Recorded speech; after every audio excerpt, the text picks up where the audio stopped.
to Startuprad.io, your podcast and YouTube blog covering the German startup scene with news, interviews, and live events.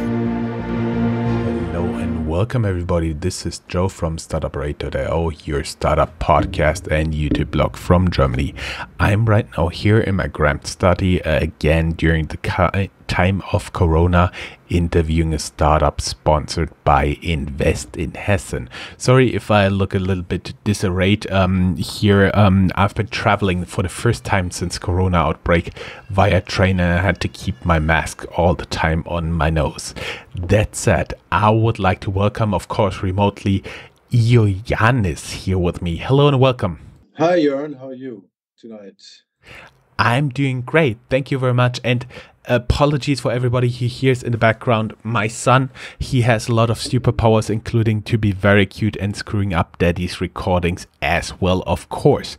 That said, Ioannis, you are an entrepreneur based here in Frankfurt, Rhine-Main. But I've been stalking you a little bit on LinkedIn, and you've not always been an entrepreneur. I've seen you had very, let me get my cheat sheet called LinkedIn in here. You've been an investment manager, a project lead with Dow Jones. You have been head of IT. You have been in capital markets and trading systems at Market, which is a credit index company, head of indices. You've been with Deutsche Bank, and then you started to be an entrepreneur. That is actually a surprising CV. How did this happen? Thanks, Jörn, for this nice introduction. And maybe I can put something on top of this. I'm actually a mechanical engineer by my studies, so which has nothing to do with anything of the before mentioned activities. Oh, don't worry. A lot of people who are listening to us do have a background in tech, so you're not a minority here in the podcast, even though I'm a business guy.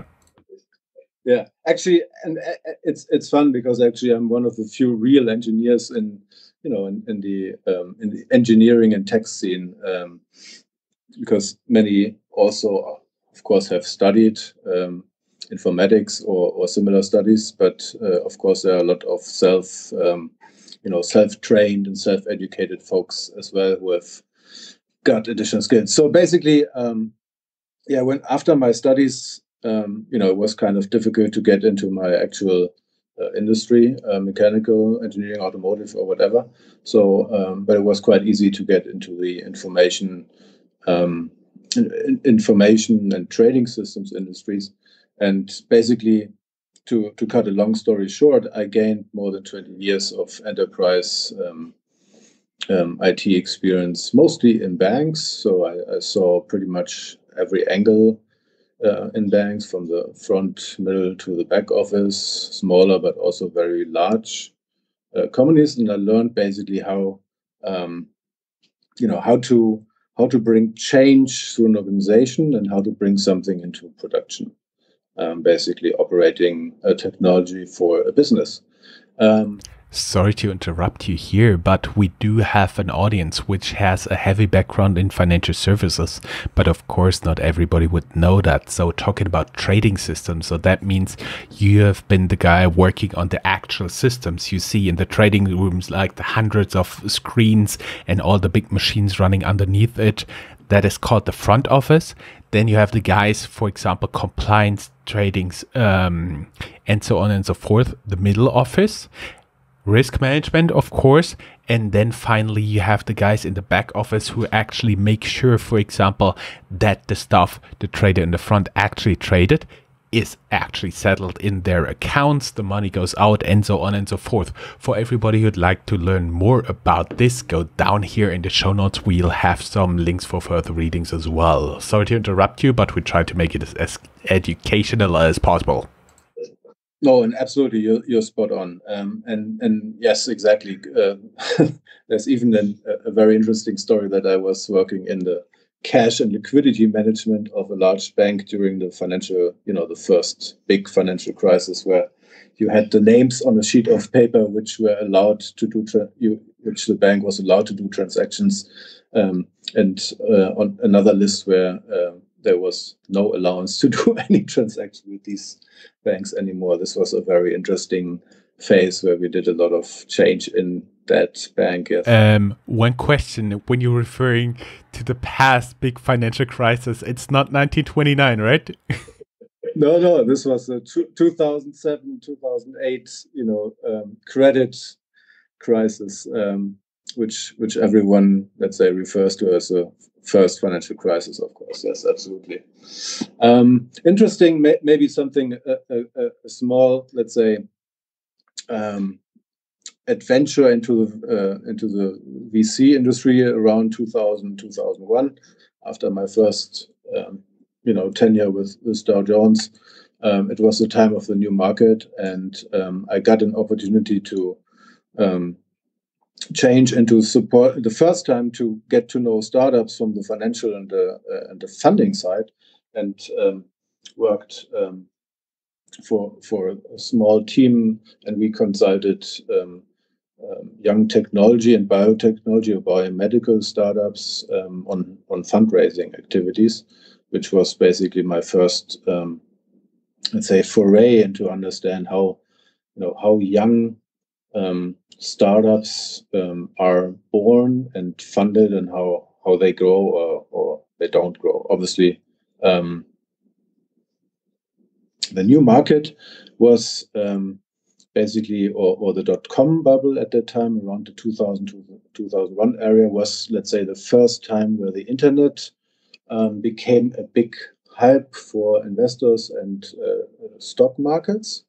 A lot of first-generation internet startups were born. Not all of them survived, but obviously remember that this was a time where I think 1997, Amazon, for example, went public. This was the time of AOL and CompuServe, and of course some other names, which some of them are still there and some of them didn't make it. And obviously there was a big, let's say, raise in the stock markets back then. Young internet startups got a lot of valuations in the IPOs, and the trading continued, but at some point, the market obviously collapsed, and this was also one of the, huge crises. But obviously, as we all know, the internet has matured since then, and also the business models and the companies, the global businesses doing business through the internet. It's not only commerce that has, let's say, matured since then, but it's also, if you look at today, cloud services, software as a service, infrastructure as a service, platform as a service. These all, let's say, are, continuations of the things in technology that happened back then, I would say.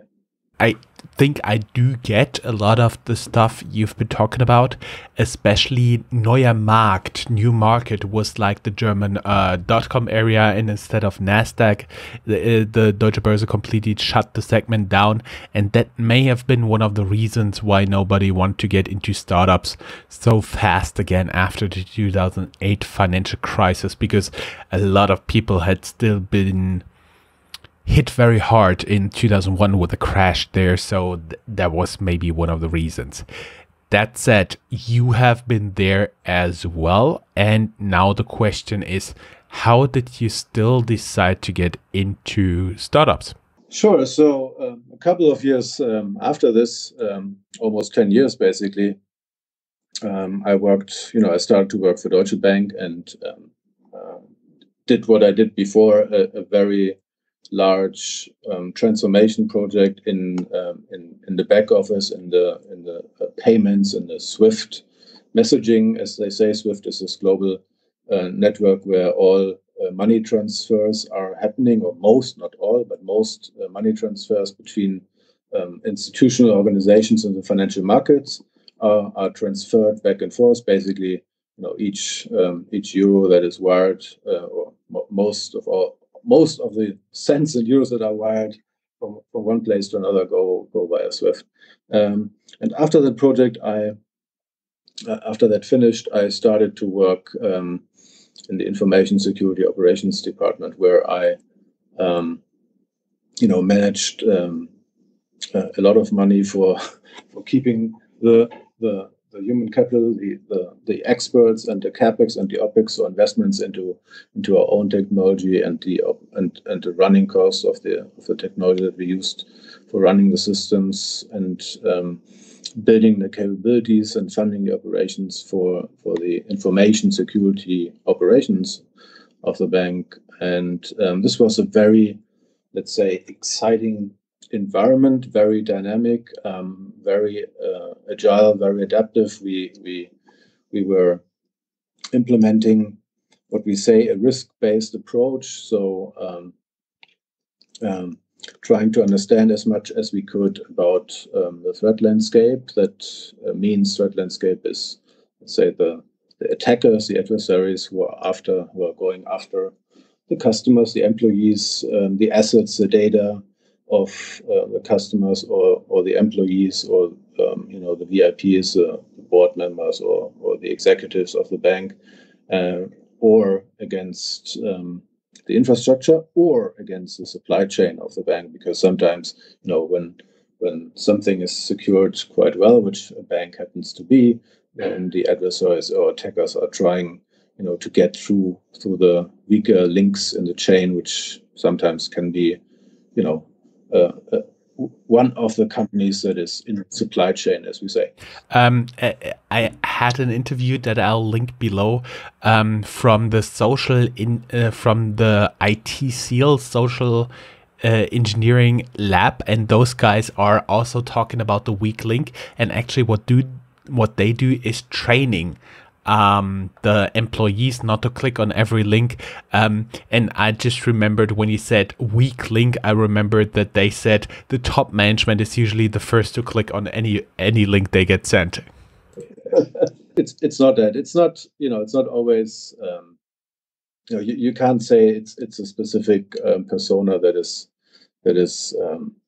clicking on something. Obviously, but what is important to understand is that in information security, things like what you just described, these colleagues are doing. Awareness training is, sending out phishing emails and hope that somebody clicks, and then trying to catch this, and not to blackmail somebody, but to educate people and make them better in avoiding these things, is what we call prevention. But the problem with prevention, which is great, and you have to do it, because a well-trained, employee, or well-trained employees are one of your best, let's say, barriers, or belong to the cyber hygiene, as we say. However, think of that it takes only one, let's say, case where this doesn't work, and then all your investments into prevention have failed, because this one click that is enough to basically derail or circumvent, or for the attacker to get around your prevention. Then he's in. Whatever you have done, you could have spent millions or hundreds of millions or billions to build up walls, and bigger walls and higher walls. But it's just like with the door. If the door is locked, the front door, the burglar will also check, is your garden door open? And if that's open, or you forgot your garden garden windows open, then he's in, however strong your front door was. And in order to deal with this is what we call the, let's say, risk-based approach, is that you try to not only invest into prevention of cyber attacks to be successful, but you also invest into what we call detection. So being better and faster in detecting that something has happened, and then also be better trained and prepared to react or respond, as we say. Not react is the wrong word, really to respond, find an answer to this, and minimize the damage, and over time, improve on these, what we say, capabilities. And this is let's say a more complete approach, where something like awareness or other prevention methods are part of it, but really the focus is on getting better also on detection and response, and supporting the business to keep going with the business, minimize the impact, minimize disruptions, minimize damage, and overall become faster in recovering from these situations, and basically more resilient against cyber adversaries or cyber attackers or digital threats, basically. That means you're not only working on the actual software, you're also working on training of the people, and so actually on both important parts, right? Yeah, it's basically there are a lot of things that you have to consider, and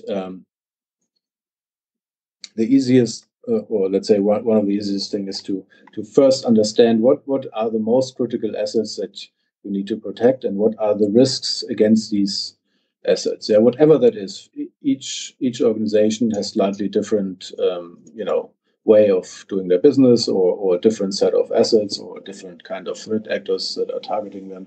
So this is what you need to understand first, and then after you've understood what it is that you are protecting, then you look at the outside and say, who's capable of breaking things here and getting into my network, for example, and starting to either steal or blackmail me, or hurt me by shutting things down, or whatever their strategy might be, or exfiltrating data. And the threats can not only come from the outside, they also can come from the inside. Attackers or insider threats are, sometimes the same. An attacker who's capable, he might, try to get somebody into your organization, pretending he or she is working for you as a contractor or permanent employee, and then they start working from inside. So it's a quite complex situation that you will have to manage, and this is basically what we say is, let's say, this risk data driven approach, where we let's say basically have learned and understood that the adversaries, the attackers, are much more nimble than we are. They don't have any boss to ask, or objectives to fulfill at the end of the year. They have no promotion discussions, although maybe that happens in the underground as well.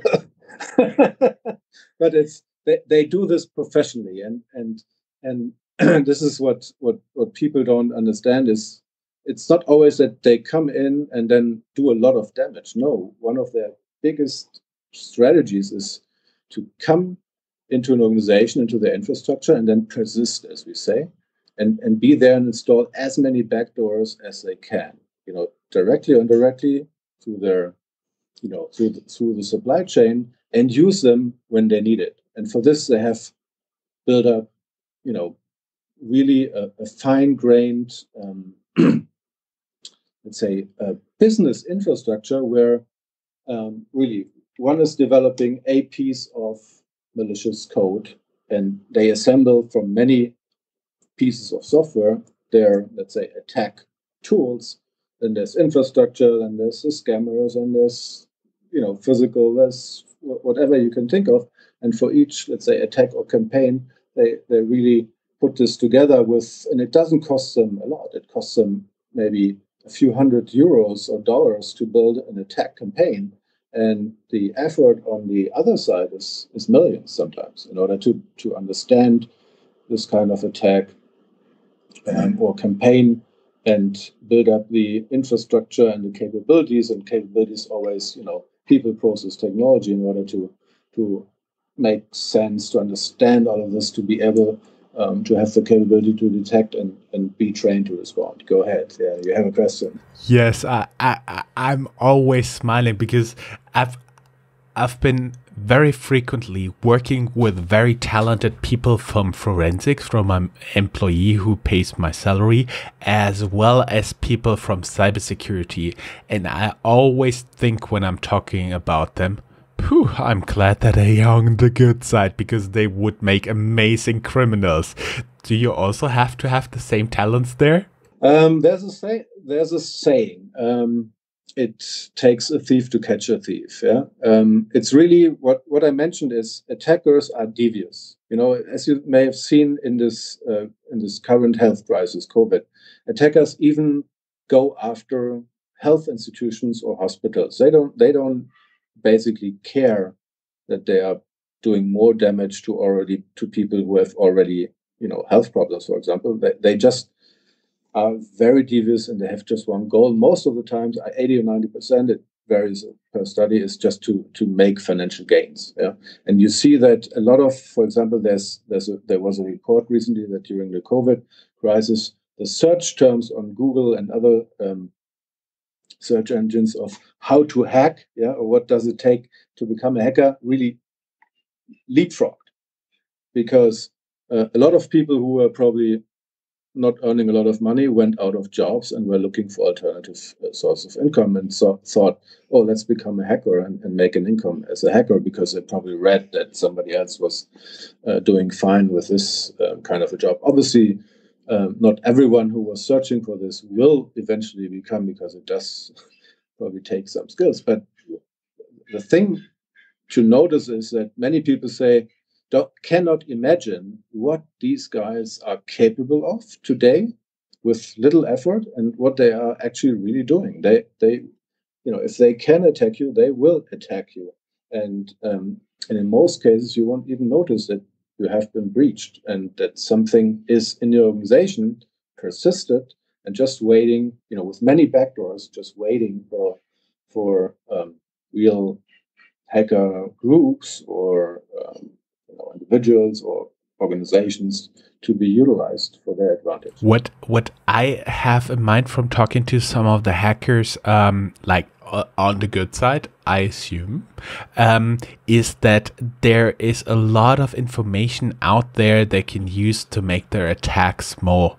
plausible, more believable, more like real. For example, for German companies, you find a lot of inside information, for example, on stuff like LinkedIn or the websites you can evaluate your employers on, like in Germany, Kumu, like Glassdoor in the US or stuff like this, as well as you can just look into the private feed of Twitter, Instagram, and so on and so forth of the employees you're trying to target. And if there's something that looks like an animal clinic that has your animal has an emergency, it's very likely people will click on it. So where is the best information source for you where you actually find a lot about companies there? So there's not one single source, and that's what people what is also one of the biggest challenges. It's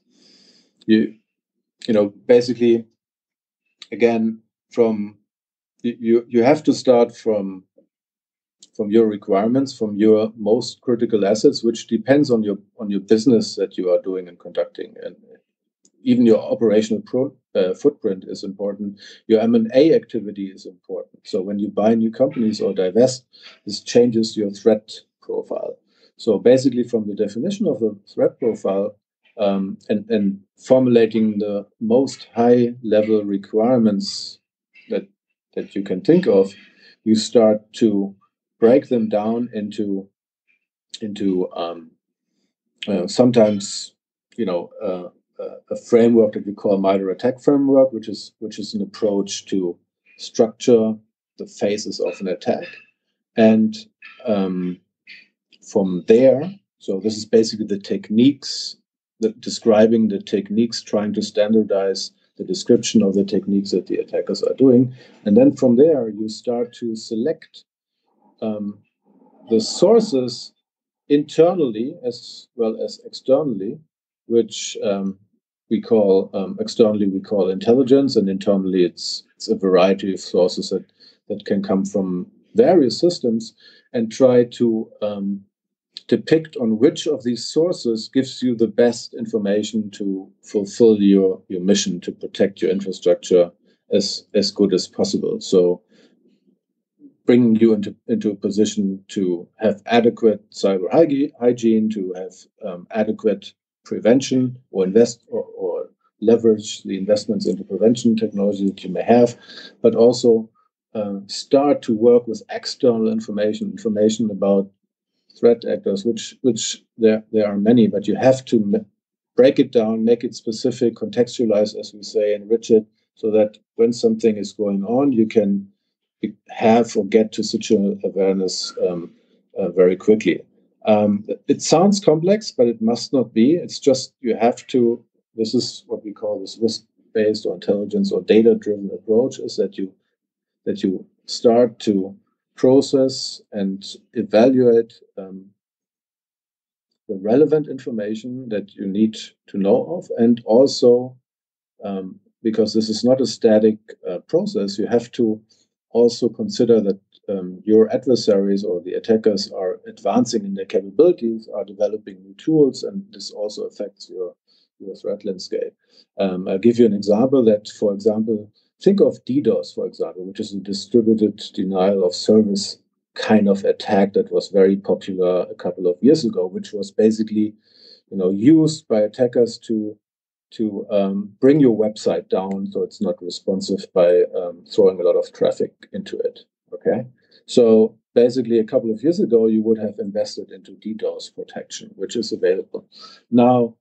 Something new has come up, which is called ransomware, for example, and ransomware follows the same kind of principle, but even more devastating because it's shutting your operations down, not only your website, but it can completely shut down your operations if they manage to encrypt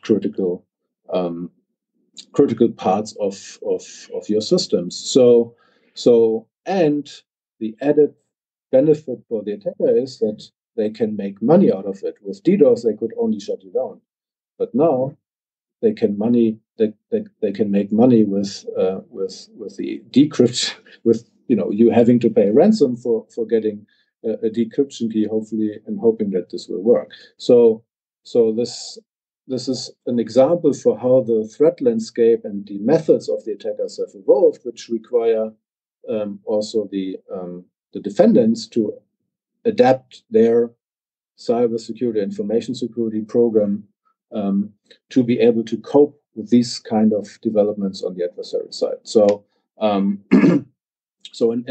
this is again, there's no single source of information. It's multiple, and if you cannot process this on your own, you have to work and collaborate with with partners, sometimes peers, sometimes external companies like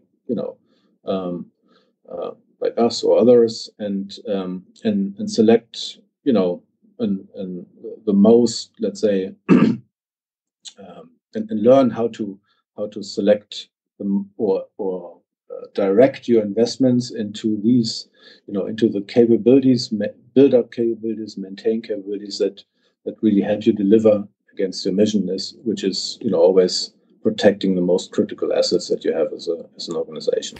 I understand. And we have to tell our audience that you guys are not only one startup, but actually some time ago, you actually split your startup up a little bit more, which you can explain soon.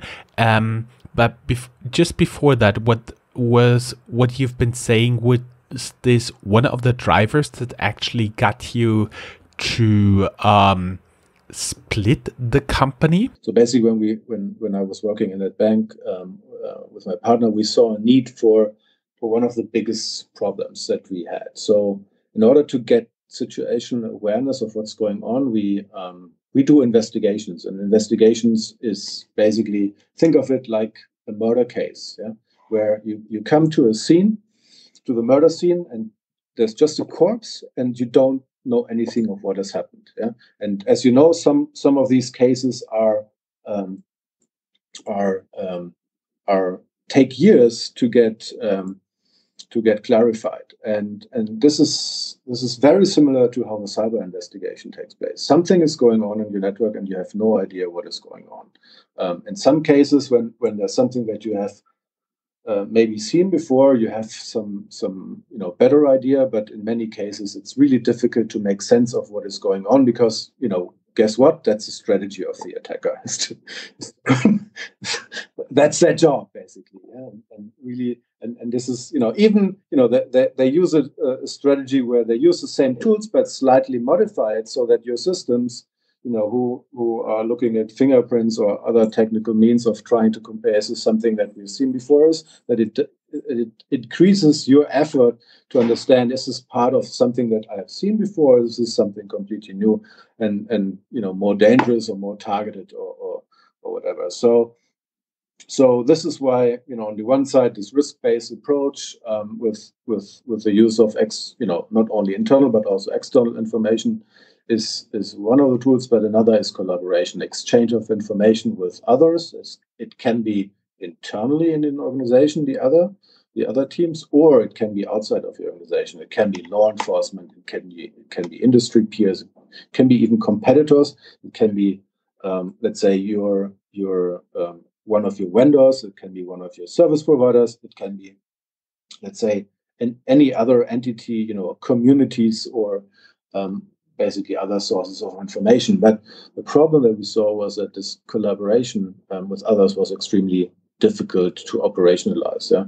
It was happening every day, manually. So via email, you call other people and you discuss with them, but it wasn't really institutionalized. So we thought, what if you have a platform that allows you to consume all the relevant data that I described is coming from your sources or source systems, internally or externally, fuse them together, give all the tools that you need to apply for analytics, and also, if you want, collaborate with others on these cases, as we say, to help you do your job faster. Basically, put the pieces of the puzzle together faster. Identify, let's say, artifacts information or data that you've collected that comes from an attack, and understand, okay, this is a little bit obfuscated, but basically part of something that we've seen already. So we know what to do next, if there's a critical situation, or make a decision. No, this seems like something new, and now we need to actually, call these forensic guys that you've worked with, who go to a machine and do deeper analysis and then bring you back that additional information. So and this really sounds like simple, but imagine that you have an extremely high, let's say, volume of data and extremely high volume of cases every day, even in small or medium-sized organizations where you have to make these decisions. So we thought that there was a market for this. This was basically the trigger for founding QuoScient, and we started. We found investors to help us get started, and hire a couple of developers to start developing this tool, this platform, which exists today. We started around 4 years ago, 2016. The product is now, in the market. It's called Collab. Collab stands for collaboration, and is exactly this collaborative fusion and analysis and investigation platform. And in the course of developing this, we obviously we've founded or established 2 more teams. One was an intelligence, co-intelligence is the company called. It's a team that does exactly what I described. They produce finished intelligence, as we say, which is a ready-to-consume product for decision makers, a redacted information product that informs decision makers about their threat landscape, following a very methodical and differentiated process. They also deliver you, written report like you can read in a newspaper, really redacted information, but obviously specific to cyber risks. And this is basically a product to help you as an organization consume this and start to work, obviously with tools like Collab, but also with co-intelligence to be able to understand your risks and reduce the risk of digital threats. And then a third business line, which is, let's say, security architecture and engineering and consulting and specialized incident response capability. And these three product lines that we built made up QuoScient. Obviously, to come back to your question, you start as a startup, you develop some very technical stuff, and then you also have to understand how to commercialize and market these things. And this is something that you learn over time, where you test the market, where you find your product market fit, and obviously it's never as you thought it would be. So at the end of basically last year, we found that the target markets, the target customers for all three entities were slightly different and also had territorial differences. For example, our technology was, we found that, for example, there was a lot more demand in the United States for it. So we decided to, with the other teams, to basically give each of the teams the freedom to cater for their peculiarities. It's hard to pronounce this word.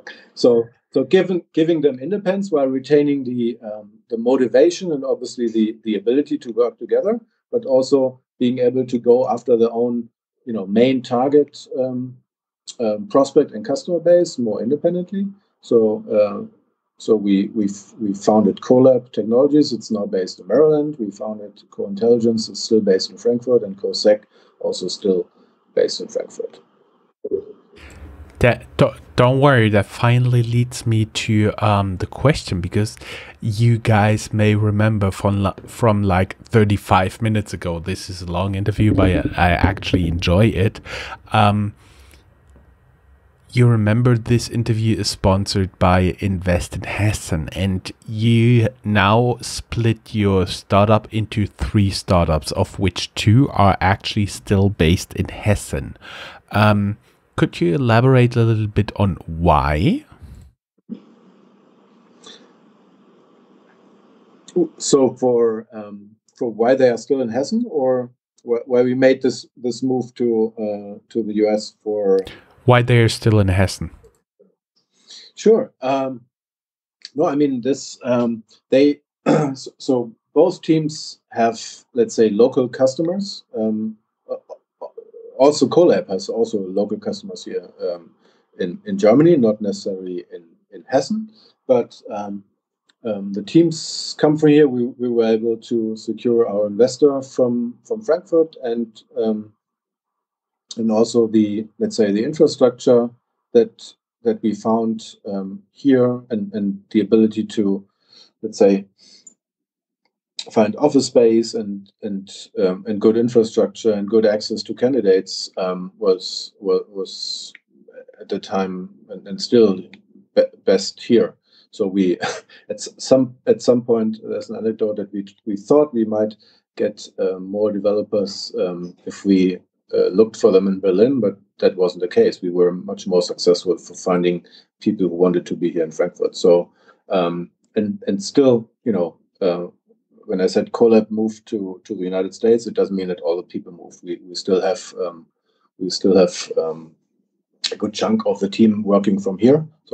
So and they work together with their US colleagues, which we always had. We always had colleagues in the United States. And a big other, let's say, plus is that we have been working together with HTRI, the Hessen Trade and Invest team, for now more than 2 years, I think. And they are very supportive for us. They help us, very proactively. And of course, this is one of the reasons to be here, to stay here. I see. And we usually interview on this channel startups that are beyond Series A stage. Are you guys currently looking for venture capital funding? Not at this time. So we have had the luck that we have found our investor, and then who keeps funding the companies. So right now we're not out looking for funding. We're concentrating on the commercialization of the product at this time. So marketing and sales and converting, a pipeline or leads into additional customers. We're obviously looking for more customers. We're open for discussions for onboarding and supporting more customers at this time, and funding is something that might open up as a discussion later in the year or maybe next year. And for everybody who's not listening to this instantly, because we recorded it just a few days before the publication, they could still reach out to you. Go down here in the show notes. There's a link of your company website as well as your personal LinkedIn profile. And from the company website, you can find all the different entities as well as ask you personally. I would like to thank you very much for this very extensive interview. I really enjoyed it. Hope to see you again, and best of luck for all the companies. Thank you very much. Can only echo. It was very fun to talk to you tonight. Thank you very much. Bye-bye. Bye. That's all, folks. Find more news, streams, events, and interviews at www.startuprad.io. Remember, sharing is caring.